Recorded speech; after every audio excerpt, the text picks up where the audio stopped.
বাংলাদেশের বাইরে পৃথিবীর বিভিন্ন প্রান্তে যেখান থেকে চ্যানেল আই দেখছেন, আপনাদের সকলকে সাদর আমন্ত্রণ তৃতীয় মাত্রা দেখবার জন্য সাম্প্রতিক নানা বিষয় নিয়ে আলোচনার জন্য, বিশেষ করে লন্ডনে হয়ে যাওয়া অন্তর্বর্তী সরকার প্রধান এবং বিএনপি ভারপ্রাপ্ত প্রধানের মধ্যকার বৈঠক নিয়ে এবং এর ফলাফল নিয়ে আলোচনার জন্য আমার সঙ্গে স্টুডিওতে আমার ভাই বসা আছেন Parvez Karim Abbasi, centre for governance studies সিজিএসের সিনিয়র রিসার্চ ফেলো এবং ইস্ট ওয়েস্ট ইউনিভার্সিটির ভূ অর্থনীতির শিক্ষক সহকারী অধ্যাপক।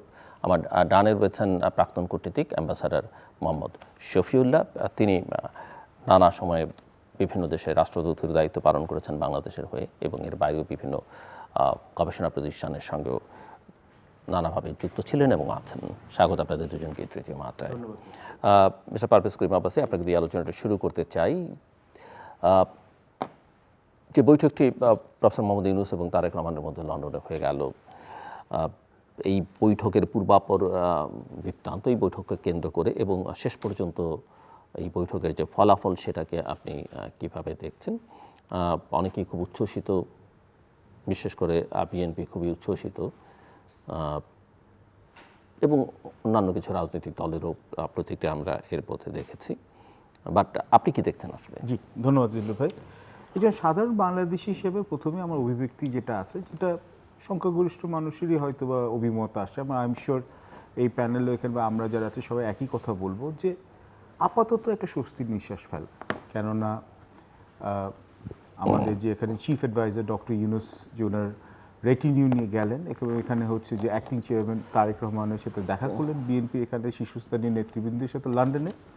তো এবং তার আগের দিনও, মানে এটা হচ্ছে আমি সব একে একে বলছি, যে আগের দিনও যে এখানে হচ্ছে যে আমাদের আমার হোম মিনিস্ট্রির যে অ্যাডভাইজার উনিও বললেন যে তারেক রহমানের আসার কোনো বাধা নেই।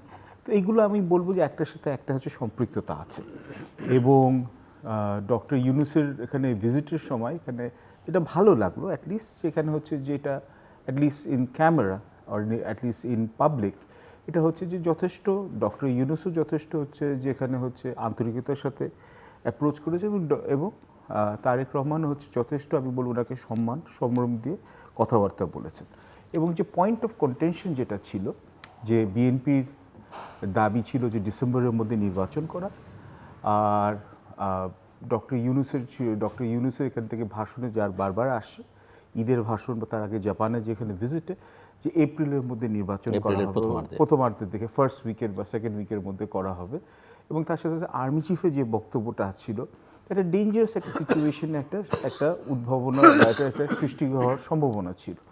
তো ওইটার পর কুরবানির পর আমরা হয়তো বা অনেকে অ্যান্টিসিপেট করেছিলাম বা এক্সপেক্ট করেছিলাম যে হয়তো বা পলিটিক্যাল ক্লাইমেটটা বা রাজনৈতিক যে এখানে আবহাওয়াটা উত্তপ্ত হতে পারে বা একটা সাংঘর্ষিক এখানে অবস্থানে যেতে পারে।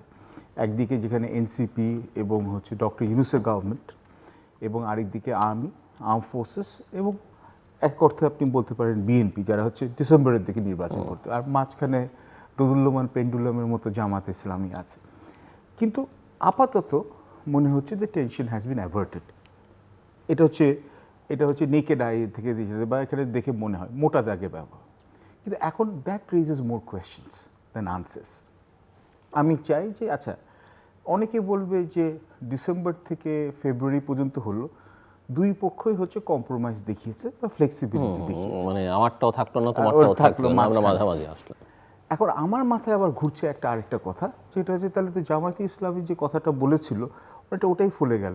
ওনারা বলছে যে রোজার এখানে আগে এক সপ্তাহ আগে বা ওই রকম সময় ফেব্রুয়ারি প্রথম সপ্তাহে। এবং ইন্টারেস্টিংলি জামাত আবার এটাতে সন্তুষ্ট হয়নি। আপনি দেখেছেন এনসিপি বিবৃতি দিয়ে বলেছে যে সরকারের নিরপেক্ষতা ক্ষুণ্ণ হয়েছে, জামাত বলেছে যে নৈতিকভাবে সরকারের দিক থেকে এটা ঠিক হয়নি এবং রাজনৈতিক সংস্কৃতির একটা বিচ্যুতি, যে একটা দলের সঙ্গে যৌথ সংবাদ সম্মেলন করা, যৌথ বিবৃতি দেওয়া সরকারের দিক থেকে এটা ঠিক হয়নি এবং প্রেসিডেন্ট দেশে আসবার পরে এই বিষয়ে বিভিন্ন রাজনৈতিক দলকে তিনি জবাব দিতে হবে। তো এটাই আমি এখানে যদি আপনি যেটা উঠিয়েছেন এটা আমার আসতো, কিন্তু জামাতের সময় অনুযায়ী প্রেসিডেন্ট ইউনূস এপ্রিলের কথাও জামাত বলেছিল, ফেব্রুয়ারির কথাও জামাত বলেছে।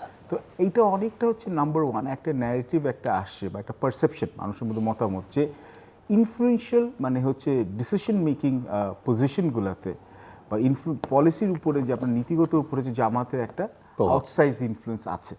এখন এখন আপনাকে দুয়ে দুয়ে 4 মিলালে হয়তো বা দেখা যেতে পারে কাকতালীয়, বা হতে পারে যে অ্যাকচুয়ালি একটা ইনফ্লুয়েন্স আছে। তো যেটা ধারণা করা যায় যে হচ্ছে অনেক অংশে হচ্ছে ডক্টর ইউনূসের সরকার, এখন এনসিপি তো একটা বাডিং একটা পলিটিক্যাল পার্টি, যেটা এখনও মোটামুটি ওদের ভিত শক্ত হয় নাই। তো এখন ওরা অনেক অংশে কিন্তু জামাতের উপর নির্ভরশীল হচ্ছে। আচ্ছা, কিন্তু এখন আরও কয়েকটা প্রশ্ন জাগে মনে, এবং এটা আমি একে একে বলি।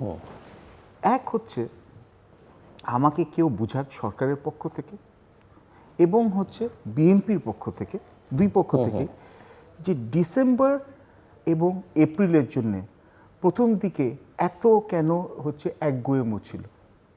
আর্মি চিফ কিন্তু বলে দিয়েছে যে কেন উনি ডিসেম্বর পরে কিন্তু উনি এখানে আর নির্বাচনের ব্যাপারে কিন্তু উনি হচ্ছে যে এর বেশি কিন্তু উনি যে আর্মির সাপোর্টটা দিতে পারবেন না, কেননা আর্মি এখানে হচ্ছে প্রাইমারি অবজেক্টিভ হচ্ছে দেশের এখানে হচ্ছে প্রতিরক্ষা এখানে নিশ্চিত করা। এবং আমরা দেখেছি 1/11-এর সময় যে যত বেশি আপনি সিভিলিয়ান রোলে যাবেন, আর্মির মোরালটা হচ্ছে নেগেটিভলি ইম্প্যাক্টেড হয়। উনি কিন্তু ওনার ব্যাপারে স্পষ্ট বক্তব্য।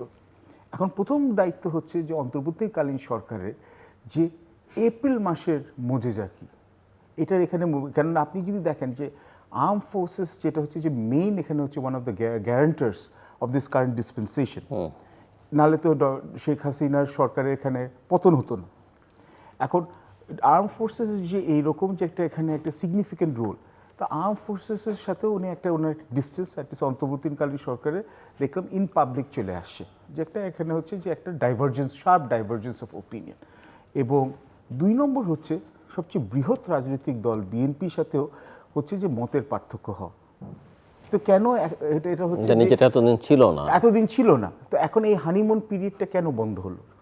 এবং এই এপ্রিলের মধ্যে থাকলে এই 4 মাসে কি এমন রিফর্ম করা যেতে পারে, কি এমন সংস্কার করা যেতে পারে, বা কি এমন আমাদের হচ্ছে যে আমাদের যে কি বলবো আমার যে ধুকধুক করে ভুগছে যে অর্থনীতি, মানে এইলিং ইকোনমি, এটার কি এমন আমূল পট পরিবর্তন হবে? এটা তো কোনো আমরা ফিগার করতে পারছি না। অল দ্য ইকোনমিক ইন্ডিকেটার্স আমাদের যেটা বলছে যে দেশের অর্থনীতির অবস্থা ক্রমশ আরও খারাপ হচ্ছে। তো শুধু ওটা নিয়ে তো অনেকবার আলাপ হয়েছে, পরে আবার বলবো। তাহলে এপ্রিলে কেন ইনসিস্টেন্সটা আছে? এবং যদি আপনি অন্তর্বর্তীকালীন সরকারই থাকেন, তাহলে আপনার এখানে যে অনেকগুলো পলিসির ব্যাপারে আপনার ইনসিস্টেন্সটা কেন? আপনার তো বুঝিয়ে বলতে হবে যে আপনি হচ্ছে দুবাই পোর্ট অথরিটিকে কেন হচ্ছে যে আপনি একটা বার্ড দেওয়ার জন্য আপনার একটা ইনসিস্টেন্স আছে, কারণ যেটা নিয়ে এত সমস্যা ছিল। বা আচ্ছা, যে আপনার যে হচ্ছে রাখাইন করিডোরের ব্যাপারে যেটা হচ্ছে আর্ম ফোর্সেসের সাথে এত বড় যে এখানে একটা মত পার্থক্য হয়ে গেল, ওটার উপরে কেন প্রথম দিকে অ্যাপ্রোচ করা হলো, প্রথম দিকে কেন নিয়ে যাওয়া হলো উইদাউট দেয়ার প্রপার কনসালটেশন? বা 3, আপনি যদি এখানে বলেন হচ্ছে যে স্টারলিংকে যেখানে আমরা দিলাম, যে একটা যে আমাদের একটা লজিক দেওয়া হতো যে স্টারলিংকে কানেক্টিভিটি দেওয়া হলে ইলন মাস্ক হচ্ছে যুক্তরাষ্ট্রের প্রেসিডেন্ট ডোনাল্ড ট্রাম্পের খুব খাস লোক, গভর্নমেন্ট এফিসিয়েন্সি ডোজের যেখানে হেড, তো তাকে নিলে হচ্ছে আমেরিকাকে হচ্ছে যে আমেরিকার হচ্ছে গুড বুকসে থাকা যাবে। তো এখন তো দেখা যাচ্ছে যে ইলন মাস্ক আর ডোনাল্ড ট্রাম্পের মধ্যে ওপেনলি এক্সের মধ্যে বা ট্রুথ সোশ্যালের মধ্যে কিন্তু মারপিট হচ্ছে। তা অনেকগুলো কিন্তু আপনি পলিসি মিসঅ্যাডভেঞ্চার্স হতে পারে একটা, কিন্তু একটা অন্তর্বর্তীকালীন সরকার এমন কোনো একটা কেন পলিসি নিবে যেটাতে হচ্ছে সামনের মানে প্রজন্ম পর্যন্ত প্রভাবিত হবে, not necessarily in a good way. আচ্ছা, এটা আরেকটা। আর বিএনপিকেও আমাদেরকে বোঝাতে হবে যে হ্যাঁ, প্রত্যেকটা রাজনৈতিক দলই চায় হচ্ছে যে ক্ষমতায় যাওয়ার জন্য, এটা রাজনৈতিক দলের এটা হচ্ছে যে এই জন্য সৃষ্টি করা। তো রাজনৈতিক দল বিএনপি এখানে ডিসেম্বরে করতে চাচ্ছে কেন, এটা ওরা খোলামেলাভাবে বক্তব্য করা উচিত। এখন তো আর ডিসেম্বর না, এখন হ্যাঁ না, আপনি যদি ডিসেম্বরেই যদি আপনি থেকে যদি আপনি ফেব্রুয়ারিতে যেতে চান, তাহলে ডিসেম্বরে কেন আপনি আপনি এটা কেন একদিন বললেন আর এখন গেলেন কেন? এটা হচ্ছে যদি একটা পয়েন্ট অফ বার্গেনিং হয়, তাহলে এটা ক্লোজ ডোরসে করা যেত। এটা তো হচ্ছে পাবলিকলি পশ্চাৎটা তো করার দরকার ছিল না। এবং আমরা দেখলাম যে, এবং আরও খুব এখানে ইন্টারেস্টিং হচ্ছে যে আমরা বিএনপিও এখানে হচ্ছে যে এই কুরবানি আগে ওরা বেশ কিছু দাবি উঠিয়েছিল, যে ওরা ডক্টর ইউনূসের ক্যাবিনেটের মধ্যে বেশ কিছু লোককে ওরা বলেছে অপসারণ করার জন্য। এনসিপিও আবার করেছিল পাল্টাপাল্টি। কিন্তু তাদের মধ্যে দেখলাম তো বেশ কয়েকজন তো হচ্ছে যে ওই মিটিংয়ের মধ্যে ফ্রন্ট রো অ্যান্ড সেন্টার ছিল। পলিটিক্সে অনেক কিছু চেঞ্জ করতে পারে, পলিটিক্সে অনেক কিছু ফ্লেক্সিবল হতে পারে, কিন্তু এখন তার মানে হচ্ছে যে আমাদের দেশে অনেক অনিশ্চয়তা আছে। তাহলে আমাদের যে 3 জন মেজর স্টেক হোল্ডার্স, একটা হচ্ছে অন্তর্বর্তীকালীন সরকার, 1, 2 আপনার হচ্ছে বিএনপি, 3 হচ্ছে আর্ম ফোর্সেস, এদের মধ্যে এই ডিফারেন্সগুলো কেন এইভাবে হচ্ছে রিজলভ করা হচ্ছে? এবং 4 জামাতের জন্য, জামাতে ইসলামের জন্য প্রশ্ন থাকে, উনাদের কথা অনুযায়ী হচ্ছে যে রাজনৈতিক দলের এখানে কথা হচ্ছে যে ফেব্রুয়ারিতে এখানে ইলেকশন কথা ছিল, বা ওরা ফেব্রুয়ারি সাজেশন করা হয়েছে, তার আগে এপ্রিলের কথা ছিল। এখন যেটা ওদের জামায়াতে ইসলামের সাথে ডক্টর ইউনূস কনসাল্ট করলে ডক্টর ইউনূস ভালো, এখন বিএনপির সাথে কনসাল্ট করলে তাহলে আবার হচ্ছে ডক্টর ইউনূস খারাপ। তাহলে এখানেও কিন্তু একটা পলিসি অ্যাম্বিগুইটি থেকে যাচ্ছে। কিন্তু আমার আরেকটা প্রশ্ন থাকে, এখন দেখুন সামনে জুলাই মাস আসছে, এখন জুলাই মাসে আমরা শুনছি যে জুলাই চার্টার বা জুলাই ম্যানিফেস্টো এখানে ঘোষণা হবে। জুলাই চার্টার এবং এখন জুলাই চার্টার, ন্যাশনাল চার্টার, এখন মানে দুটো জিনিসই করবে। এখন জুলাই চার্টারটা কতটুকু এখানে, এটা এনসিপি তো এটা নিয়ে বড় একটা দাবি আছে। এখন জুলাই চার্টারে কি কি পয়েন্টস থাকবে? জুলাই চার্টারের পয়েন্টসটা কি সব রাজনৈতিক দলকে এটা কি মেনে নিতে হবে? এখন যদি বিএনপি ওখানের মধ্যে এমন কিছু দাবি দেওয়া থাকে যেটা বিএনপি মনে করে যেটা ওদের এটা স্বার্থে, রাজনৈতিক স্বার্থে সাংঘর্ষিক, তাহলে কি হবে? এখন এটা দেখুন হচ্ছে যে এই যে একটা, এখন আপাতত বিএনপি বৃহত্তর স্বার্থের জন্য হয়তো বা ওরা বলেছে ফেব্রুয়ারিতে সরে আসছে, কিন্তু বল কিন্তু ওদের কোর্টে ছিল। ডিসেম্বরে যদি ওরা ইনসিস্ট করতো তাহলে এই সরকার কী করতো? আচ্ছা, ইফস অ্যান্ড বাটস, এখন যেটা হয়ে গেছে সেটা নিয়ে তো আমাদের বলে লাভ নাই। কিন্তু এখন অন্তর্বর্তীকালীন সরকারের উপর ওনাসটা আছে যে ওনাদের উপর কিন্তু এখনও মানুষ ভরসা করছে। ডক্টর ইউনূসের উপর অ্যাটলিস্ট ভরসাটা আছে যে উনি নির্বাচনটা দিয়ে যত তাড়াতাড়ি চলে যেতে পারে, এটা উনি বারবার বলেছেন। বিশেষত উনি বিদেশে গেলে উনি অনেক খোলামেলাভাবে ওনার বক্তব্যগুলো দেন, দেশে কম। কিন্তু এখন এইখানে যদি এরকম অবস্থা হয়, এরপর যদি আবার জুলাই চার্টারের পর এটা নিয়ে যদি এক ধরনের রাজনৈতিক অস্থিতিশীলতা হয়, তাহলে কিন্তু দেশের মানুষের মনে কিন্তু প্রশ্ন জাগবে যে আদৌ কি নির্বাচনটা কি দেওয়ার কি এখানে একটা সদিচ্ছা আছে নাকি না। এবং বিএনপিকে তখন কিন্তু তাদেরকে এক্সপ্লেইন করতে হবে, রিভাইজ করতে হবে স্ট্র্যাটেজি, যে ওরা ডিসেম্বর থেকে কেন ফেব্রুয়ারি পর্যন্ত সরে আসলো। এবং আপনি যেটা বলছিলেন, যাদের সঙ্গে বা সমাজের, রাষ্ট্রের যেসব শক্তি ডিসেম্বরে চাইছিল বা যারা বলছে যে 31শে ডিসেম্বরের মধ্যেই হওয়া উচিত, তাদের সঙ্গে তো একটা দূরত্ব, কারণ বিএনপি তো, তার মানে হচ্ছে যে বিএনপি এটাও দেখা যাচ্ছে যে হচ্ছে তৈরি হওয়া স্বাভাবিক, একটা হচ্ছে ওদের মনে হচ্ছে যে ওদের 18 বছর ক্ষমতার কেন্দ্রবিন্দু থেকে দূরে থাকার পর ওদের মধ্যে একটা হচ্ছে ক্লান্তি চলে আসছে, একটা ওয়েরিনেস বা একটা ফ্যাটিক চলে আসছে। তো এখন ওরাও চাইছে হচ্ছে একটা এখানে হচ্ছে একটা ইলেকশন যত তাড়াতাড়ি হোক এবং তার they have a crack at power. কিন্তু সমস্যা হচ্ছে একটাই, হ্যাঁ, পলিটিক্সে ফ্লেক্সিবিলিটি দরকার আছে, politics is the art of compromise. কিন্তু এখন হচ্ছে কম্প্রোমাইজ তখনই হবে যখন হচ্ছে অ্যাটলিস্ট আপনার ক্রেডিবিলিটিটা থাকে। এবং এখন জুলাই সনদের দিকেও তখন হচ্ছে তাহলে অন্তর্বর্তীকালীন সরকারকে তাহলে এটা মানে অ্যাটেনশন দেওয়া উচিত যে এমন কিছু যাতে এখানে কোনো কন্ডিশনস না থাকে যেখানে দেশের বৃহৎ রাজনৈতিক দল যাতে এটা রিজেক্ট না করে ফেলে বা এটা একটা টেনশন না ক্রিয়েট করবে। এবং এনসিপিকেও বলতে হবে যে এখানে এনসিপি এবং জামায়াতে ইসলামী হঠাৎ করে কেন হচ্ছে ডক্টর ইউনূসে যদি বিএনপির সাথে দেখাই করে, এটা নিয়ে কেন ওরা এত অপোজিশন করছে? তার মানে কি ওরা চাইছে কি যে যতদিন এই অন্তর্বর্তীকালীন সরকার থাকে তাহলে তাদের জন্য এটা, তাদের স্বার্থের জন্য এটা হয়তো বা হচ্ছে কনফিউজিভ। তো এই প্রশ্নগুলো কিন্তু মানুষের মনে কিন্তু থাকে। অ্যাম্বাসেডর মোহাম্মদ শফিউল্লাহ। ধন্যবাদ। মরুভূমিতে খুব শিফটিং স্যান্ড হয়, একটু বাতাস আসলেই বালু একটা আজকে এখানে বালু ডিবে যেটা হয়তো একটু পরে এটা আবার মিলিয়ে যায়, শিফটিং স্যান্ড এটা খুব বেশি হয় মরুভূমিতে। তো বাংলাদেশের পলিটিক্সে অনেকটা আমি দেখছি, ওইভাবে দেখছি শিফটিং স্যান্ডস। যেমন ধরেন সরকার বলছিল জুলাইতে নির্বাচন হবে, তারা সেখানে সরে আসছে এপ্রিল প্রথম সপ্তাহে। বিএনপি বলছিল ডিসেম্বরের মধ্যে ইলেকশন হইতেই হবে, তারা আগেও হতে পারে, হ্যাঁ আগেও হতে পারে, কিন্তু ডিসেম্বরের মধ্যে হইতেই হবে তো বলা হয়েছিল। সেখানে তারা এখন ফেব্রুয়ারি প্রথম সপ্তাহে আসছে। জামাত আমির যখন লন্ডনে বিএনপি চেয়ারপারসনের সাথে দেখা করেছেন খালেদা জিয়ার সাথে এবং তারেক রহমানের সাথে, তিনি ঢাকায় এসে বলছেন যে রোজার আগে এটা হওয়া উচিত, কারণ তার মানে ফেব্রুয়ারি মাসেই। তো এখন দেখা যাচ্ছে বিএনপি সে আবার জামাতের একই অবস্থানে এসে গেছে।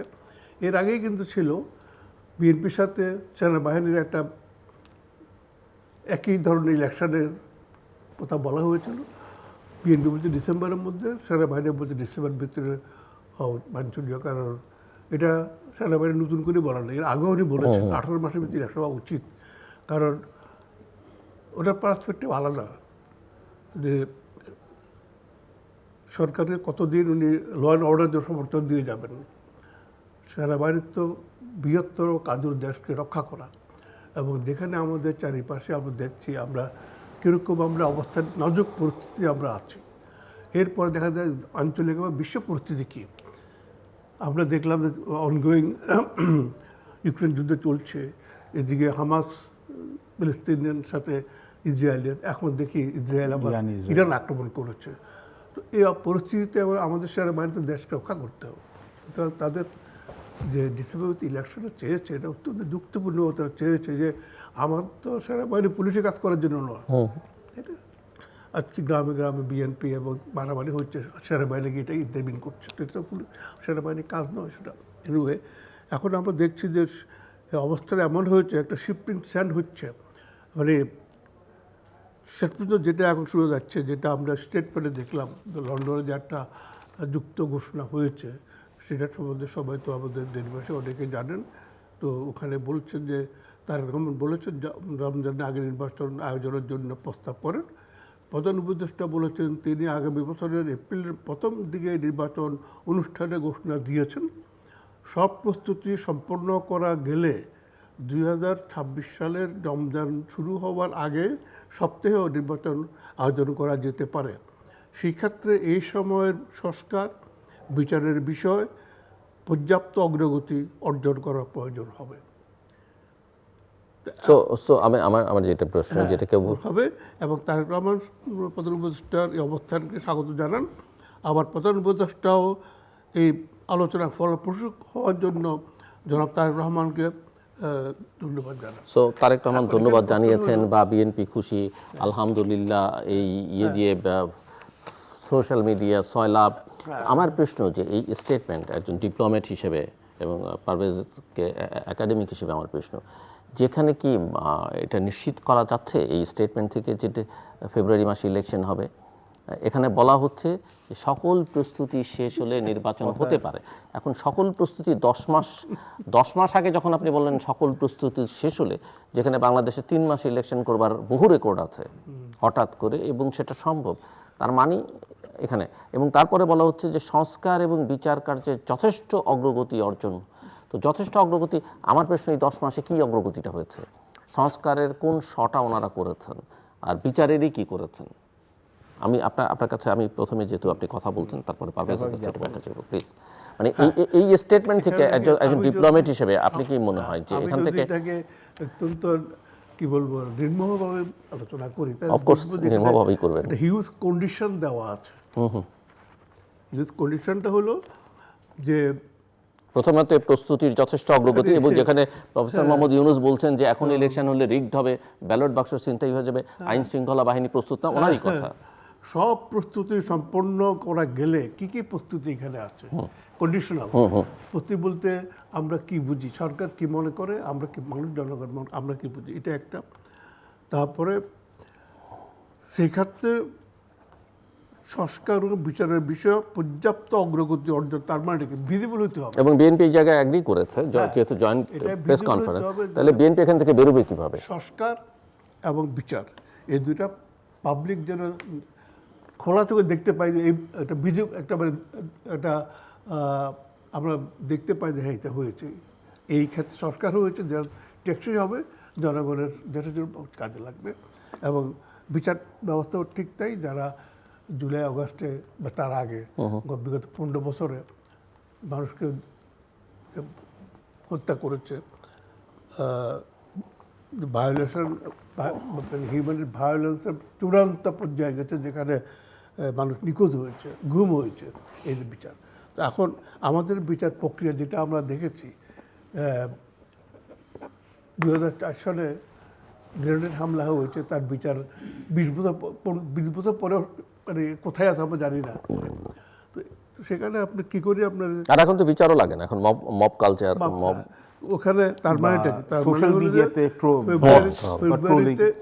ফেব্রুয়ারিতে ইলেকশনের সম্ভাবনা খুব মনে হচ্ছে না, কারণ এই দুটো কন্ডিশন দেওয়া পর্যাপ্ত পরিমাণে যে হবে। প্রস্তুতি, আর হলো যে আপনার সংস্কার বিচার এর জন্য। তাহলে এটা তো একটা তেমন একটা, আমার মনে হয় এটা যে দেখানো হচ্ছে মানুষকে বুঝাবার জন্য, আসলে এটা নয়। না, সেটা তো এটা point হলো, আমি তো মনে করি যে এই স্টেটমেন্ট দিয়ে সরকার যা চেয়েছে সেটা হয়েছে।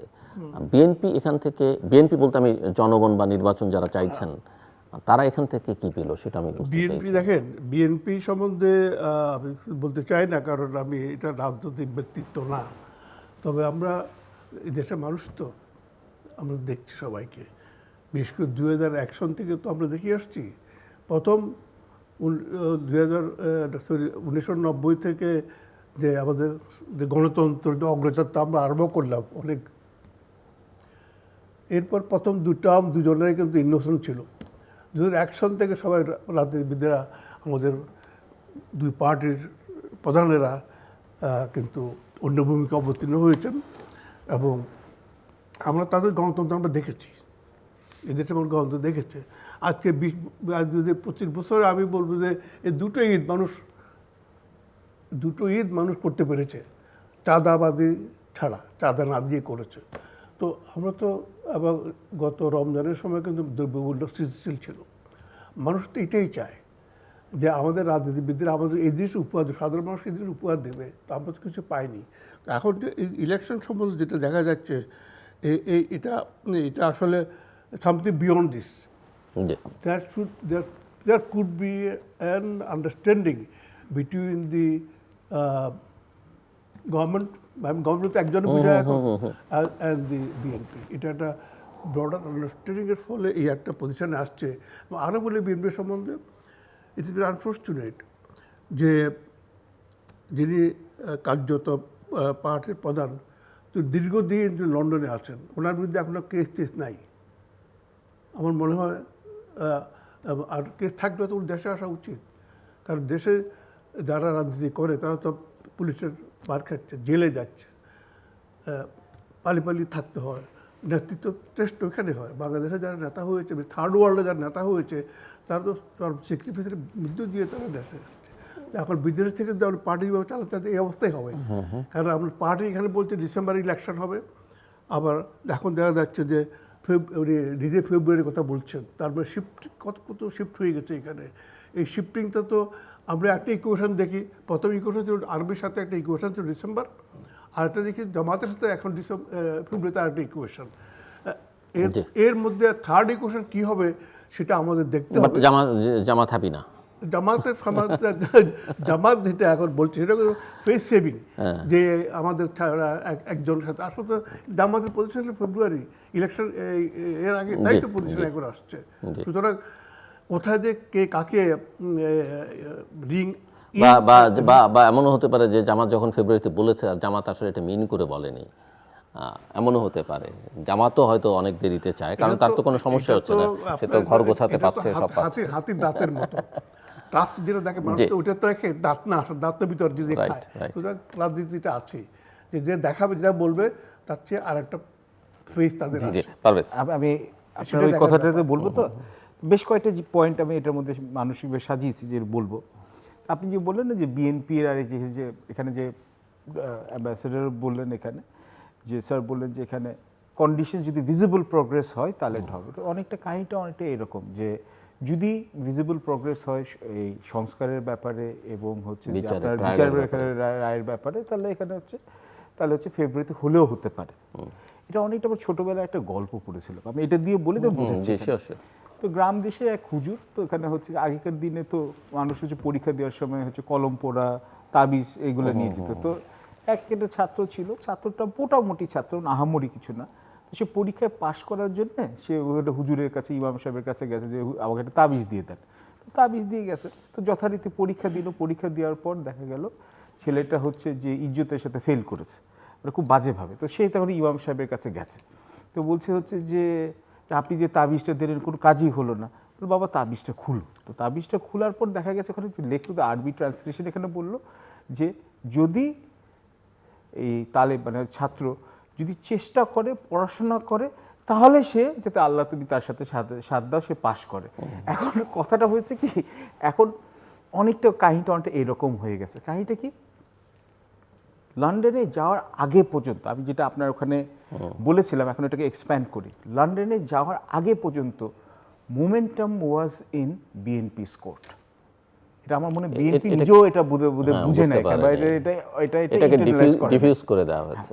এবং তখন কিন্তু আমরা দেখছিলাম হচ্ছে ডক্টর ইউনূস অনেকটা কিন্তু হচ্ছে ডক্টর ইউনূসের সরকার বলবো যে অনেকটা অনেক দিক দিয়ে হচ্ছে চাপে ছিলেন। এক তো অর্থনীতির চাপ, এক হচ্ছে যে হচ্ছে ওয়ার্ল্ড ব্যাংক IMF এর লোন নেওয়ার চাপ, তিন হচ্ছে যে আপনার হচ্ছে তার সাথে সাথে হচ্ছে যে বৈদেশিক সম্পর্কগুলো নানান ধরনের টানাপোড়ন, তারপর হচ্ছে যে রাখাইন করিডোরের ব্যাপারে এখানে হচ্ছে একটা সেটব্যাক, এবং হচ্ছে সমালোচনার ঝড় আস্তে আস্তে উঠা, তো এবং হচ্ছে আর্ম ফোর্সের সাথে যে ডিস্টেন্স এবং বিএনপির যে এখানে আস্তে আস্তে অসহিষ্ণুতা বাড়ছিল, এবং যে লন্ডনে যে জামাতের আমির এবং হচ্ছে বিএনপি চেয়ারম্যান খালেদা জিয়ার যে সাক্ষাৎকার, অনেক কিছু জিনিসটা নিয়ে কিন্তু একটা রং ফুটেড ছিল সরকার কিন্তু পদে পদে।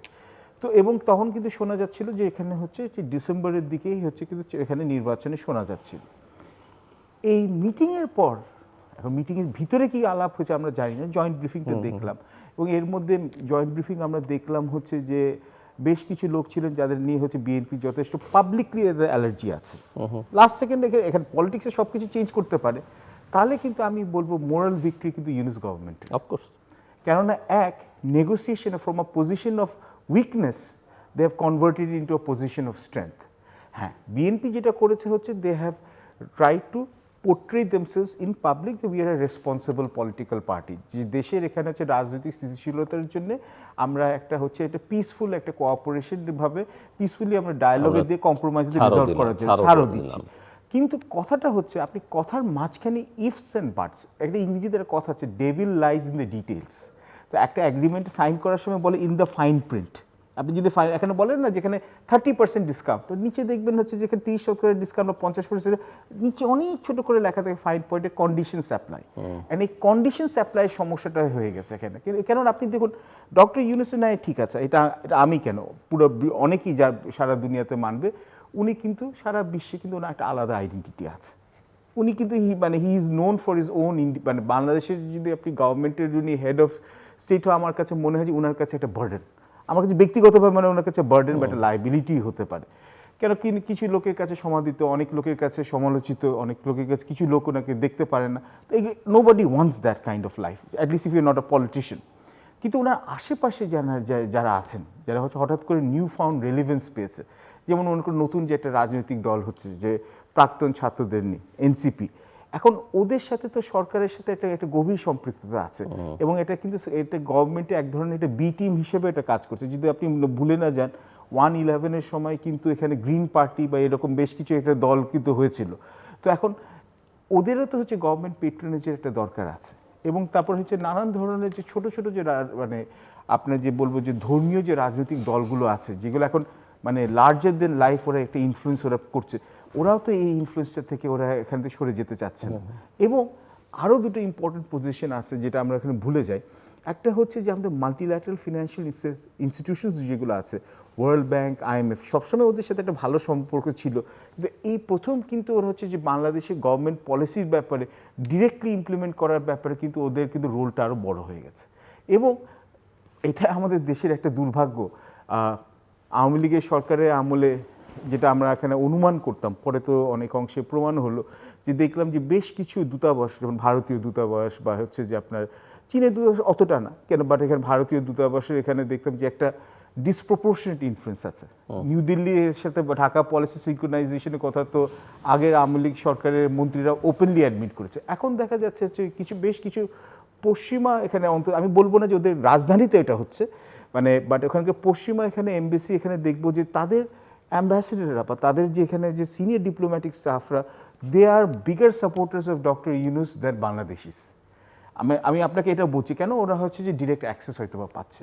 কেন আমি আপনাকে যদি আপনি সুযোগ দেন, আমি একটা যে কোনো একজন দেশের এখানে হচ্ছে যে একজন সিনিয়র একজন এখানে হচ্ছে যে ডিপ্লোম্যাটের সাথে ইন্টারঅ্যাক্ট করছিলাম কোনো একটা জায়গায়, তো কথায় কথায় আমরা দেশের কথা বেশ কয়েকজনই বলছিল যে ওখানে হচ্ছে রাজনৈতিক এখানে অবস্থার স্থিতিশীলতার কথা হচ্ছিল, এবং যে আইন শৃঙ্খলার যে অবনতি হয়েছে, যেটা খোদ ডক্টর ইউনূস নিজেই অ্যাডমিট করেছেন এখানে বেশ কয়েকবার যে আইন শৃঙ্খলা অবস্থা।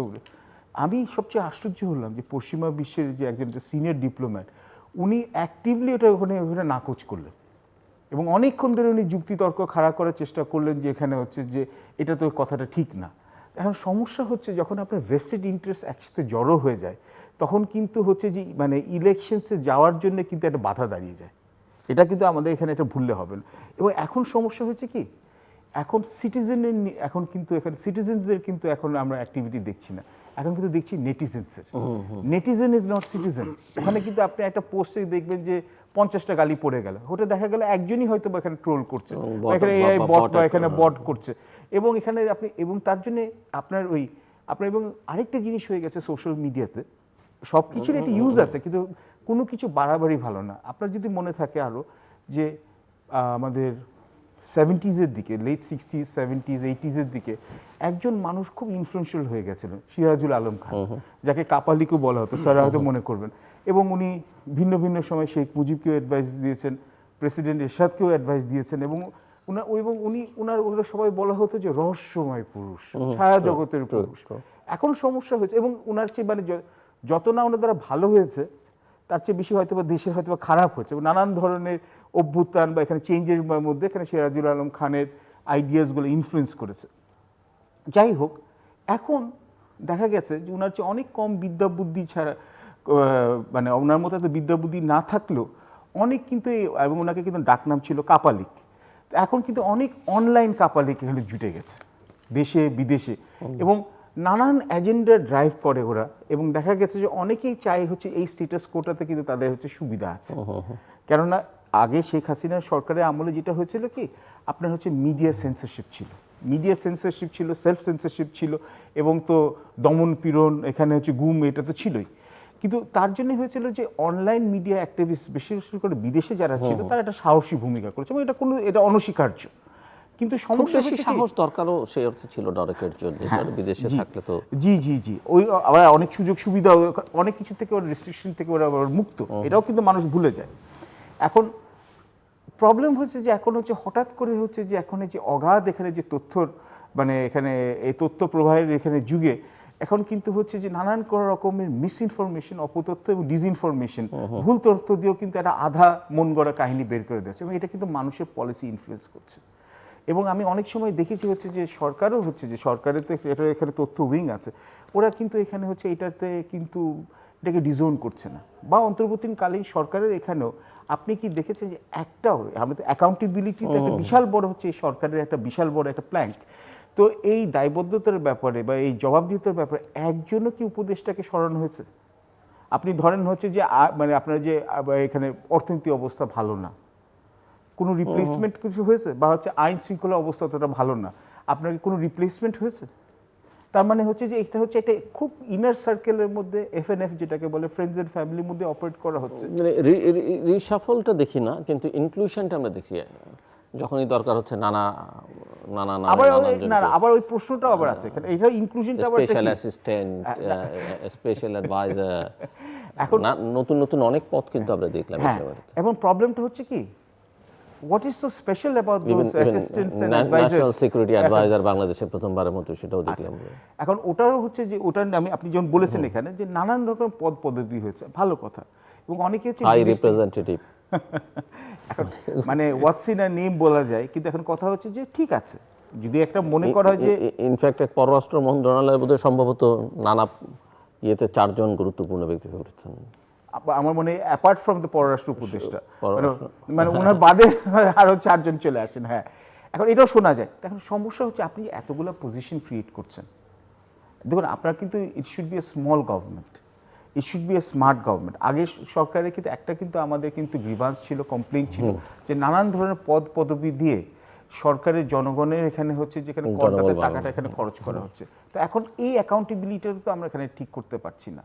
এবং হচ্ছে আরেকটা জিনিস আপনি যদি জাস্ট একটা বলে দিবেন এখানে, এই যে বড় বড় ইনিশিয়েটিভ নেওয়া হচ্ছে, এই যে বড় বড় যে রিফর্ম কমিশন করা হচ্ছে, এগুলো তো এইসব লোকদেরকে অনেকেই অনারিম দেওয়া হচ্ছে, নিশ্চিত দেন।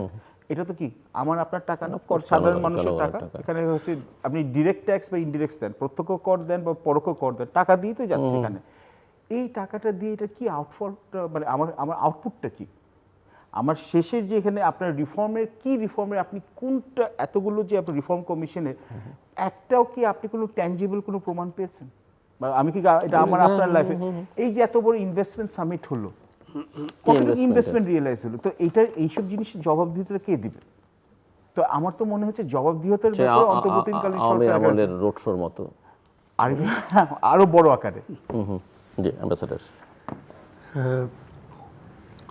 আপনি কথা বলছিলেন যে বিদেশে আমাদের মাননীয় প্রধান উপদেষ্টা অনেক কথাই বলেন, দেশে কম বলেন। তো এই প্রসঙ্গে এবং এই প্রশ্ন আসছে যে তিনি 10 মাসে 11টা বিদেশ সফর করেছেন, একটা সম্ভবত অনলি শুধু একটা হচ্ছে স্টেট ভিজিট। আমার একটা কথা মনে পড়ে 1979 আমরা আরো বেশি এক্সপেক্ট করেছিলাম, 11টার জায়গায় হয়তো 15টা 44টা হলেও কোনো অসুবিধা ছিল না, যেগুলো সেগুলো আরো সামনে থেকে আরো হবে। 1978 দিকে একটা খুব ক্রাইসিস চলছিল, আপনার যে পাওয়ার ক্রাইসিস। তখন বাংলাদেশে আসছিলেন British prime minister James Callaghan, তখন জেনারেল জিয়া রহমান তখন প্রেসিডেন্ট ছিলেন। আমি প্রোটোকল তখন কাজ করেছি। উনি আমাদের একটা সংবাদ সম্মেলন করলেন বঙ্গভবনে।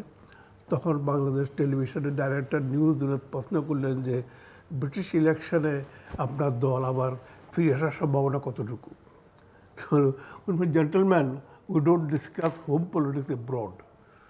আমাদের দেশের রাজনীতি আমরা হোম পলিটিক্স এটা আমরা বিদেশে আলাপ করি না। That means a lesson for all of us. British তো হলো ডেমোক্রেসির চূড়ান্ত পার্লামেন্টারি ইলেকশনসে। তো সেখানে তারা কোন হোম পলিটিক্স বিদেশে আলাপ করে না। আর আমাদের দেশে আমরা হোম পলিটিক্স আমরা বিদেশে আলাপ করি বেশি, দেশে আমরা আলাপে করি না। আমরা পলিসি স্টেটমেন্ট করি বিদেশে বসে দেশ সম্বন্ধে। তো ইটস বিদেশি কূটনীতিবিদদের সাথে আমরা বেশি আলাপ করি, দেশি এখানে যা আমরা এখনো 54 ইয়ার্স হবে, আমরা এখন জানি না আমাদের আসলে আমরা ইন্ডিভিজুয়ালি মনে হয় আমরা বলে খুব ব্রিলিয়েন্ট ইন্ডিভিজুয়ালি, কিন্তু কালেকটিভলি আমরা বোধহয় নো হয়ার তাই প্রমাণিত হচ্ছে। একটা সরকারের যে কাঠামো, এই কাঠামো কিন্তু অনেক ঘুরে ধরে গেছে। আমি নিজেও সরকারি চাকরি করি দীর্ঘদিন। এখানে কোনো পাকিস্তান আমরা ইস্পাত আমলে বা পাকিস্তান আমলে আমাদের অ্যাকাউন্টেবিলিটি ছিল, নেটিভিটি আমাদের অ্যাকাউন্টেবিলিটি ছিল। কিন্তু বাংলাদেশ স্বাধীনতার পর থেকেই শুধু একটা সময় আমাদের দুটার সময় অ্যাকাউন্ট কিছুটা ছিল, সেটা জেনারেল জিয়া রহমানের সময় একটা অ্যাকাউন্টেবিলিটি ছিল, আর এরশাদের সময় ছিল আমাদের প্রতি টেলিফোনের হিসাব দিতে হতো তখন। এরশাদের সময় যে আপনার অবকাঠামো উনি এটা পরিবর্তন করেছিলেন, সেটা সাস্টেনেবল হয়েছে। উপজেলা থেকে আরম্ভ করে গার্মেন্ট ইন্ডাস্ট্রি, ম্যান পাওয়ার সব মিলে, ওষুধ শিল্প সব কিছু। এরপরে কিন্তু বাংলাদেশে কোনো অবকাঠামোগত বা এমন দূরদৃষ্টি সম্পন্ন কোনো সংস্কার বাংলাদেশে হয়নি। এখন আমরা যেটা আশা করেছিলাম যে আমরা একটা মৌলিক কিছু সংস্কার আমরা দেখব, কিন্তু গত 10 মাসে অবশ্যই জনগণের মৌলিক সংস্কার জনগণের কাছে দৃশ্যমান করা হয়নি। আমি ধরে নিলাম এপ্রিল ইলেকশন হবে, এপ্রিলের ভিতরে দৃশ্যমান হবে কি তাও তো আমরা নদী দেখছি না। এখন যদি ফেব্রুয়ারিতে হয় সে একটি প্রশ্ন, যদি বেসিক অবকাঠামোর ভিতরে যদি কোনো একটা দুটো অন্তত যদি সংস্কার না হয়, ইলেকশন আপনি যখনই দেন এই ইলেকশন কিন্তু সাস্টেনেবল হবে না। কারণ যদি আমরা দেখছি যে আপনাদের রাজনীতিবিদদের অবস্থা আমরা দেখলাম যে কীভাবে তারা শিফটিং খালি পাওয়ারে যাওয়ার জন্য শিফট করছে, সুতরাং তাদের থেকে যে আমরা কি আশা করবো সেটা সবাই বুঝে। কিন্তু আজকে ক্ষমতা যারা আসুক না কেন, সে ডিসেম্বর হোক, ফেব্রুয়ারি হোক আর এপ্রিল হোক, এই মৌলিক কিছু অবকাঠামো সরকারের পরিবর্তন অবশ্যই করতে হবে। প্রথমে জুডিশিয়ারি দিয়ে বারবার জুডিশিয়ারি দিয়ে আরম্ভ করতে হবে এটাকে। তো ইলেকশনের প্রসেসটা কীভাবে হবে আমরা এখনও জানি না। আমরা এই সরকার কতদিন আছে, প্রতিটি সরকারের একটা মেয়াদ থাকে, এটা আপনি মেয়াদ আমরা জানি না এখন পর্যন্ত। It is uncertainty. এটার থেকে আমাদের মুক্তি পাওয়ার জন্য তো ইলেকশনের কথা বলা হচ্ছে। আজকে যে একটা ইলেকশন হয়ে গেলে একটা নেক্সট গভর্নমেন্ট 5 বছর থাকবে। আনসার্টেনিটির মধ্যে তো কোনো কিছু চলতে পারে না, যে সরকার কদিন আছে, পরের সরকার আসলে কি হবে, এটা কিন্তু দেশের ইকোনমির কথা চিন্তা করলে স্ট্যাবিলিটি, পলিটিক্যাল স্ট্যাবিলিটি দরকার। এই দেশের বিজনেস সব কিছু কিন্তু নির্ভর করে একটা সিস্টেমের উপরে, একটা প্রেডিক্টেবল গভর্নমেন্ট। এই গভর্নমেন্ট এতদিন থাকবে, আমরা কাজ করতে পারবো। এই গভর্নমেন্ট সরকারি চাকরি যারা তারাও জানবে যে হ্যাঁ আমরা আজকে এই সরকার 5 বছর থাকবে, আমরা কাজ করতে পারবো। সুতরাং এই যে একটা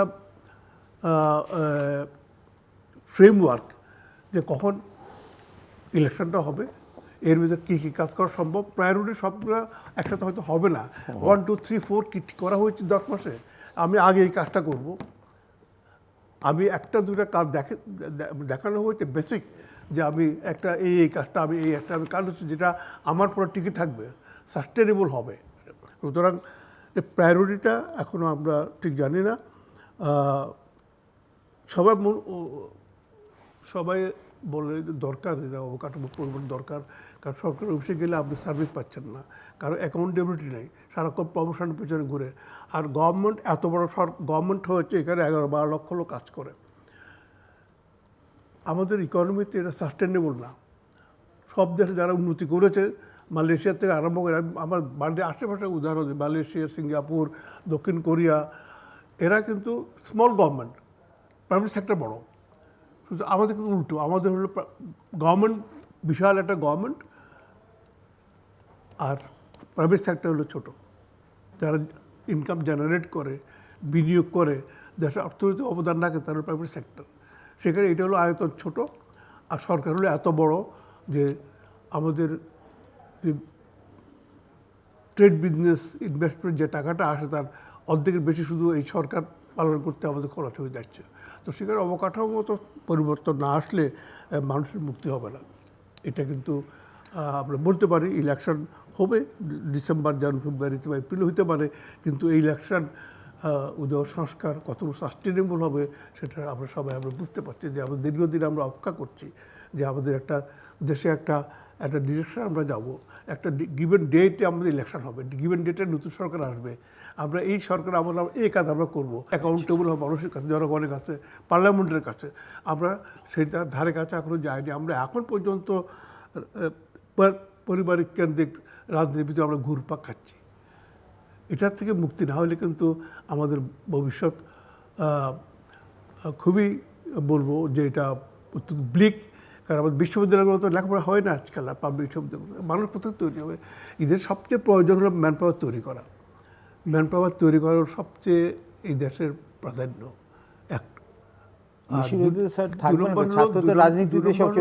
সর্বক্ষেত্রে যদি আপনার আমরা যাদের বিরাট প্রজেক্ট করছি, হুল রান দিস প্রজেক্টস, আমরা যাদের উপরে যে অ্যাটমিক এটা আমরা করছি, আমরা যে ব্রিজগুলো করছি, আমরা মাতার বাড়িতে বিরাট প্রজেক্ট করছি, বিলিয়ন ডলার খরচ করে, এটা রান করবে কি? সে ধরনের লোক কি আমরা তৈরি করছি? বা আমাদের ইচ্ছা আছে না আমরা কাউকে সাহায্য নিয়েছি ব্যাপারে? আমরা বলি জাপানে এত লক্ষ লোক যাবে, কিন্তু এত লক্ষ তো যাবে, তাদের ট্রেনিংয়ের কী ব্যবস্থা আমরা করেছি? কোন কোন সেক্টর প্রয়োজন হবে? সে ধরনের শিক্ষা আমরা করি। আমাদের শুধু গ্রাম থেকে আরম্ভ করে সেখানে যাবে কলেজ শুধু কলেজ এবং ইউনিভার্সিটি হচ্ছে। আর অথচ যেটা আমাদের দরকার যে আজকের যুগে, এবং যে কারিগরি শিক্ষা বিভিন্ন ক্ষেত্রে আমাদের এই বিরাট প্রজেক্টগুলোকে চলমান অবস্থা রাখা, ভবিষ্যতে আরও প্রজেক্ট হওয়া, যেটা সেক্ষেত্রে কোনো লোকদল তো আমি দেখি না। আমরা বলি অমুক দেশের এত লক্ষ লোক আমাদের কাজ করে, কেন করে? আমার দেশে লোক নাই বলে তো আরেকজনকে আমি নিয়ে আসছি এখানে। সে ম্যান পাওয়ার তৈরি করার আমি কারো মুখে শুনি না যে আমরা এত লক্ষ মানুষকে এই সেক্টরে আমরা ট্রেনিং দেব। প্রধান উপদেষ্টা ম্যান পাওয়ার একটা লাইসেন্স গ্রামীণের পক্ষ থেকে নেওয়া হয়েছে, আশা করি আমরা উন্নতি হবে। এনভায়রনমেন্টে দেখেন আজকে খাল বিল আমাদের নাই। জেনারেল জিয়াউর রহমান সময় খাল কাটা আরম্ভ করেছিলেন, ইট ওয়াজ এ ফার্স্ট সাইটেড, আমি বলবো দুর্দৃষ্টপূর্ণ একটা প্রজেক্ট নিয়েছিলেন। তাহলে কিন্তু আজকে আমাদের পানির জন্য আর দেশের উপর নির্ভর করতে হতো না। অনেকটা আমরা খাল বিল আমরা সব কিছু নেই আজকে। আমাদের অভ্যন্তরীণ সংস্কারটা আমরা নিজেরাই করছি না, আমাদের যে প্রয়োজনগুলো আমরা করছি না। আমরা শুধু টাকা চাচ্ছি যে আমাদেরকে জলবায়ু পরিবর্তন টাকা দেন, কিন্তু আমরা যে আমাদের জাতীয় যে কর্তব্য আছে, আমাদের নদী খাল বিল তো আমরা ব্যবহার করছি, সেক্ষেত্রে আমরা কিছু করছি না। সুতরাং আমাদের সবচেয়ে বেশি প্রয়োজন আমি মনে করি এখন আমাদের যে একটা সবাইকে দেশের প্রতি মনোযোগ দেওয়া, যে এই দেশটাকে আমরা সাস্টেনেবল করতে গেলে আমাদের এই ম্যান পাওয়ার তৈরি করতে হবে। পলিটিক্যাল পার্টির জন্য আরও বেশি প্রয়োজন ম্যান পাওয়ার। ধন্যবাদ। আমরা ফাইনাল রাউন্ড 5 মিনিট করে আপনার পাঁচ এটা ক্লোজিং রিমার্ক সহ সব মিলিয়ে অনেক আমার মনে হয় যে এখানে অ্যাম্বাসেডর শফিউল হাসান যেটা বলেছেন সে আমাদের কারোর দ্বিমত নাই। কিন্তু সো হোয়াট ইজ সমস্যা- next actually? What is next? বা আপনি কি দেখেন আসলে আমি সামগ্রিকভাবে ওটার দিকেই যাচ্ছি। রাজনৈতিক, অর্থনৈতিক, সামাজিকভাবে দিক থেকে বাংলাদেশের আমি আগামী দিনগুলোকে, আগামী মাসগুলো, বছরগুলো কেমন যাবে? সবচেয়ে সহজটা আগে বলে ফেলি ইভেন অর্থনীতির দিকে। আপনি কূটনৈতিকভাবে জি, যেহেতু জি। বলতে পারেন আপনার আমি হ্যাঁ জি 3-4টা জিনিস বলবো 5 মিনিটের মধ্যে। এক হচ্ছে অর্থনীতির ব্যাপারে ক্রমশ হচ্ছে আরও অর্থনৈতিক অবস্থা খারাপ হতে থাকবে।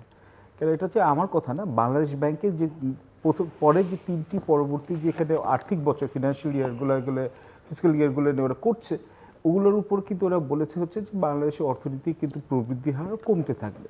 অলরেডি আমরা দেখি হচ্ছে যে 34 বছরে আমাদের অর্থনীতি প্রবৃদ্ধি হার সর্বনিম্ন, এবং 37 বছরে প্রথমবার হচ্ছে যে আমাদের হচ্ছে যে দারিদ্র নিরসন এখানে আদৌ হয়নি, বরঞ্চ এখানে অতি দারিদ্র এবং হচ্ছে দারিদ্র সীমার এখানে জনসংখ্যা আরও বেড়ে গেছে নিচে যারা আছে। প্রায় দেশের প্রায় 4 কোটির লোক হচ্ছে যে এখন হচ্ছে দারিদ্র সীমার নিচে এক। তো এবং আমরা যেভাবে আমাদেরকে এখানে শেখ হাসিনার সরকারের আমলে যে আমরা যেখানে দুর্নীতি বা এখানে হচ্ছে ভুল এখানে যেখানে ব্যবস্থাপনা করা হয়েছিল বা ম্যানেজমেন্ট অফ ইকোনমি হচ্ছে, এটা পুরোপুরি রেকটিফিকেশন এখনও হয়নি। এবং গোদের উপর বিস্ফোরা হচ্ছে, আমরা কিন্তু একের পর এক কিন্তু আমাদের বিদেশি ঋণ নেওয়ার নির্ভরশীলতা বেড়ে যাচ্ছে। এই আগের বছরে কিন্তু আমরা $3.5 বিলিয়ন হচ্ছে শুধু হচ্ছে সুদে আসলে কিন্তু ডেট সার্ভিসিং করছে, যেটা পরের বছরে এটা $3.9 বিলিয়ন হবে। এই সরকারের আমলে আমরা দেখা যাচ্ছে প্রাউডলি আমরা বলছি আমরা 3 থেকে $3.5 বিলিয়ন আবার লোন নিচ্ছি বাজেট স্টেবিলাইজেশন করার জন্যে, আচ্ছা ক্লাইমেট চেঞ্জ করার জন্য। এখন আমার প্রশ্ন হচ্ছে এই ডেট সার্ভিসিং করার এবিলিটি আমরা কিভাবে আমাদেরকে হবে? এটা কিন্তু সামনের সরকারের জন্য চ্যালেঞ্জ, এই সরকারের জন্য চ্যালেঞ্জ। 1, 2 এখন যদি আপনি একটা রাজনৈতিক ব্যাপারে বলেন, এটা হচ্ছে যে এটা কিন্তু এখন হচ্ছে আমরা অন্তর্বর্তীকালীন সরকারের জন্য একটা ব্রিদিং স্পেস পেল। ওরা কিন্তু এখন যেখানে কনসেন্ট্রেট করবে। এখন কিন্তু ওদের কিন্তু হচ্ছে action should speak louder than ওয়ার্ডস। কেন এখন যদি আপনি এখন যদি বারবার পিছাতে থাকেন বা জুলাই সনদের নামে হচ্ছে যদি আমরা সবাই জানি যে এনসিপির সাথে সরকারের একটা হচ্ছে ক্লোজ কনভার্জেন্স আছে, এবং আমরা তো কিছুদিন আগেও দেখলাম যে ওদের সব নেতারাও হচ্ছে যারা নেতা তারা আবার হচ্ছে মন্ত্রীও ছিল, মন্ত্রী থেকে নেতা হয়, এটা বেশ একটা ফ্লুইড একটা ব্যাপার স্যাপার আছে। তো এখন এনসিপির সাথেও আমরা এখানে দেখছি হচ্ছে যে ওরা যদি এমন কিছু একটা দাবি দেওয়া নিয়ে আসে যেটা রাজনৈতিক দলের সাথে, বিশেষত বিএনপির সাথে, জামাতের সাথে হতে পারে আমরা জানি না, কিন্তু এখানে যদি একটা ডিফারেন্স এটা ক্রিয়েট করে তখন কি হবে? তখন কি একটা স্ট্রিট অ্যাজিটেশনের বা স্ট্রিট একটা কনফ্রন্টেশনে রেখে বা এখানে হচ্ছে একটা একটা ডাইভারজেন্স অফ ওপিনিয়ন থেকে যদি এখানে একটা কনফ্রন্টেশনে যায় তখন কি হতে পারে?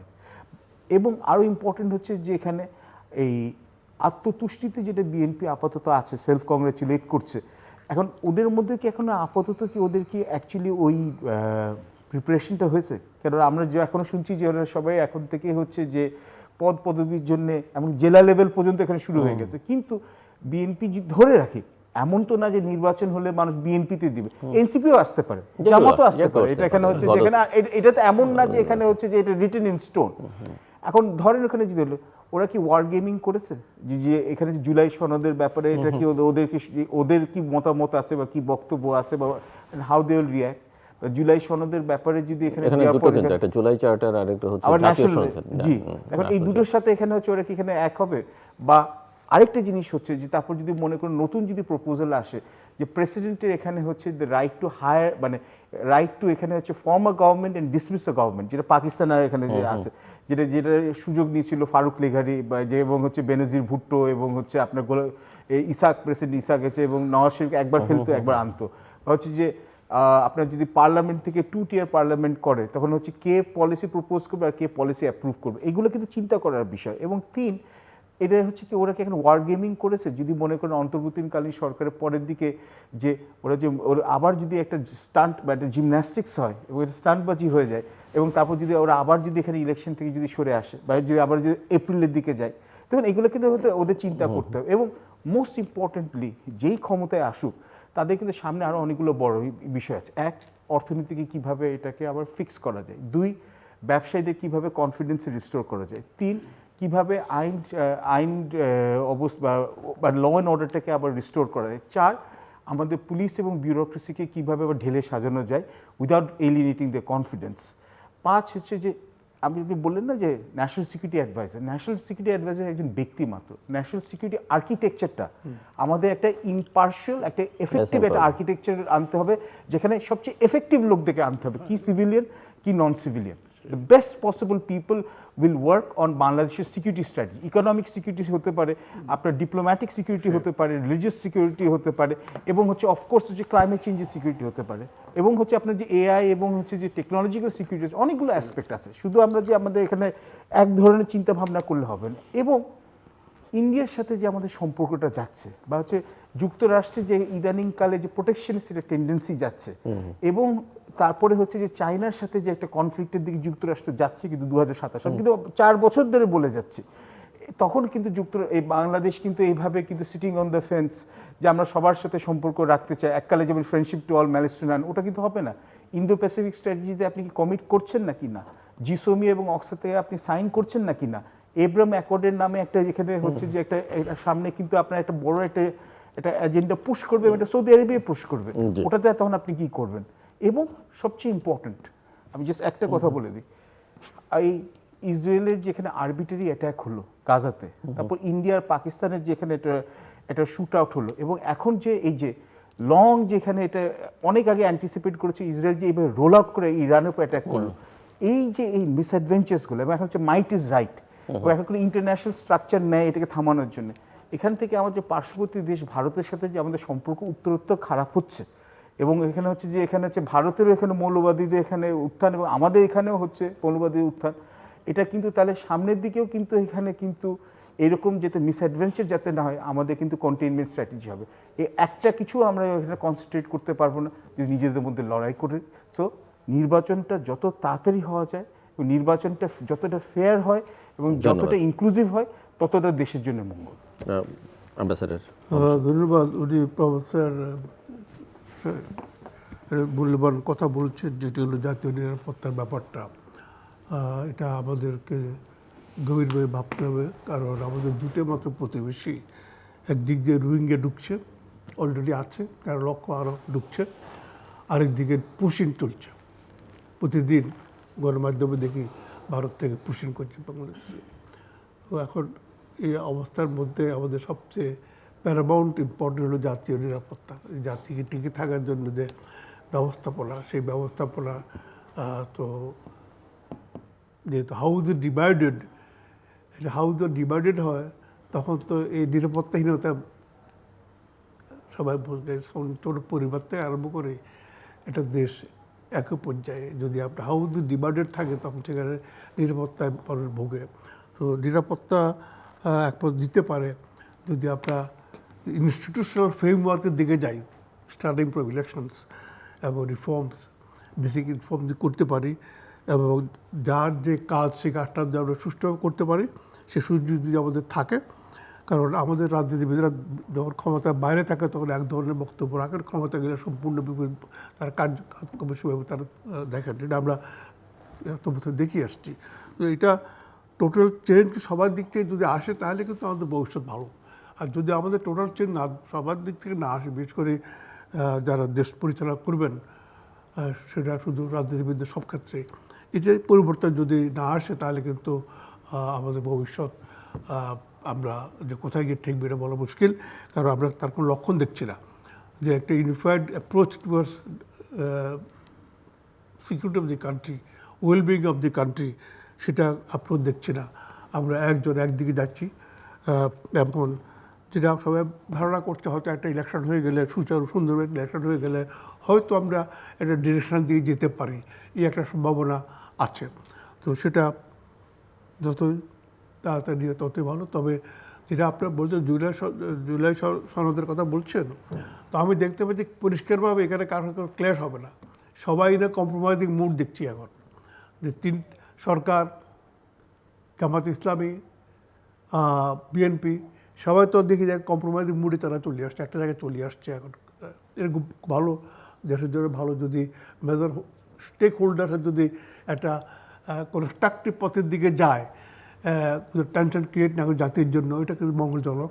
তো আমরা দেখবো এখন ভবিষ্যতে আমরা আমাদের থ্রি ফোর স্টেক হোল্ডার্স কোন দিকে যাচ্ছে।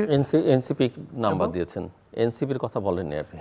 এনসিপি দেখে রাখেন, তাদের একটা রোল ছিল, তাদের রোল এখনো শেষ হয় নাই, কিন্তু তাদের যে অবদানটা স্বীকার করতে হবে এবং এটাও মাথায় রাখতে হবে এটাই কিন্তু এটা এখানে শেষ নয়। হয়তো দেখা যাবে এরা একটা কাজ করেছে, এরপরে হয়তো আবার একটা জেনারেশন আসবে অদূর ভবিষ্যতে, যদি এরপরে যারা টেক ওভার করবে, ইউনুস সাহেব কী অবস্থা দেশকে দিয়ে যাবে সেটা আমরা এখনও জানি না। আর যারা আসবে তারাও দেশকে নিয়ে কী করবে সেটা আমি জানি না। তার মধ্যে দেখা যাচ্ছে যে জেনারেশন একটা দেশটা রক্ষা করেছে, হয়তো আরেকটা জেনারেশন আসবে, তারা হয়তো সেভাবে আবার দেখবে ভবিষ্যতে যে লাইন মতো থাকে মানুষের দেশের রাজনীতিবিদরা দেশ পরিত্যাগ করে, তারা ধর ঠিক লাইনে থাকে, তারা সে দেখবে এবং সেটা না হয় আমি আশা করি যারা ভবিষ্যতে ক্ষমতা আসবেন এখানে হ্যান্ডওভার যদি কীভাবে করবেন আর যারা আসবে তারা কীভাবে বিহেভ করে তার উপর নির্ভর করে আমাদের ভবিষ্যৎ। ধন্যবাদ। দর্শক অনুষ্ঠানের শেষ প্রান্তে আমরা সামাজিক যোগাযোগ মাধ্যম ফেসবুক, এক্স এবং ইউটিউবে তৃতীয় মাত্রা লাইভ স্ট্রিম হচ্ছে, আপনারা দেখতে পারেন। টেলিভিশনের পর্দায় দেখতে না পারলে যে কোনো সময় যে কোনো স্থান থেকে ইউটিউবে তৃতীয় মাত্রা চ্যানেলটি সাবস্ক্রাইব করে এই পর্ব বা পুরনো পর্বগুলো আপনারা দেখতে পারেন। অ্যাম্বাসেডর মোহাম্মদ শফিউল্লাহ এবং মিস্টার পারভেজ করিম আব্বাসী, অসংখ্য ধন্যবাদ এই আলোচনা অংশ নেওয়ার জন্য। দর্শক, আমরা লন্ডন বৈঠক নিয়ে আলোচনা করছিলাম এবং আমার দুই অতিথি এখানে মনে করছেন যে আশার কিছু আলো আছে। অ্যাম্বাসেডর শফিউল্লাহ বলছিলেন যে প্রধান স্টেক হোল্ডাররা, যদিও সবার নাম তিনি উল্লেখ করেননি, কিন্তু যাদের কথা উল্লেখ করেছেন তারা অনেক কাছাকাছি চলে এসেছেন, এটা একটা ইতিবাচক দিক। আবার আলোচনার মধ্যে এটাও এসছে যে এই বৈঠকে বিএনপির দিক থেকে যথেষ্ট পরিমাণে সৌজন্যতা দেখানো হয়েছে এবং সেটা খুব ইতিবাচক দিক রাজনৈতিক সংস্কৃতির জন্য, যে সরকার প্রধান যখন বৈঠক করতে চেয়েছেন, বিএনপির ভারপ্রাপ্ত চেয়ারম্যান বৈঠকে সম্মতি দিয়েছেন এবং তিনি গেছেন। যত রকমের সৌজন্যতা প্রদর্শন প্রয়োজন সেটা তাদের দিক থেকে করা হচ্ছে, কিন্তু পুরো আলোচনা এবং আলোচনার যে বিবৃতির মধ্যে, যৌথ বিবৃতির মধ্যে দিয়ে যেটা প্রকাশিত হচ্ছে, এখানে কেউ কেউ প্রশ্ন তুলছেন যে রাজনৈতিকভাবে বিএনপি বড় কোনো ভুল করলো কি না, এবং এই ভুলটা যে অনেকেই মনে করছেন যে তারা বড় একটা ভুল করেছে এবং সেটার ব্যাখ্যাও নানা মহল থেকে নানাভাবে দেখা হয়েছে। জুলাই চার্টার এবং ন্যাশনাল চার্টার বা জাতীয় সনদ, জুলাই সনদ নিয়ে অ্যাম্বাসেডর শফিউল্লাহ বলছিলেন যে তিনি কোনো সমস্যা হবে বলে মনে করেন না, কিন্তু পারভেজ করিম আব্বাসী ব্যাখ্যা করবার চেষ্টা করছিলেন যে কী ধরনের সমস্যা আসলে শেষ পর্যন্ত তৈরি হতে পারে এবং সেই সমস্যা মোকাবেলা করবার যথেষ্ট প্রস্তুতি সকল মহলের মধ্যে আছে বলে তিনি মনে করেন না। এবং পরিস্থিতিটা বাংলাদেশে যে রাজনৈতিক সংস্কৃতির মধ্যে এখন যেভাবে অন্যান্য ক্ষেত্রে সামাজিকভাবে যে মব কালচার তৈরি হচ্ছে, সেটা আসলে পরিস্থিতিকে আরও ঘোলাটে করে তুলতে পারে। অর্থনীতির শিক্ষক হিসেবে পারভেজ করিম আব্বাসী বোঝাবার চেষ্টা করেছেন যে অর্থনীতি পরিস্থিতিটা আসলে কীভাবে ধীরে ধীরে খারাপের দিকে যাচ্ছে, ব্যবসা বাণিজ্য স্থবির হয়ে পড়ছে। এবং একই সঙ্গে যখন আমরা ন্যাশনাল সিকিউরিটি নিয়ে কথা বলছি, তিনি ন্যাশনাল সিকিউরিটি অ্যাডভাইজারের চেয়ে আসলে ন্যাশনাল সিকিউরিটি আর্কিটেকচারটা তৈরি করবার উপরে অনেক বেশি গুরুত্ব আরোপ করেছেন। এবং পারভেজ এটাও বলবার চেষ্টা করছিলেন যে সমস্যা চারিদিক থেকে যেভাবে দেখা যাচ্ছে, তাতে যত দ্রুত একটা ইলেকশন হয় এবং সেটা ফেয়ার হয়, ইনক্লুসিভ হয়, ততই দেশের জন্য মঙ্গল।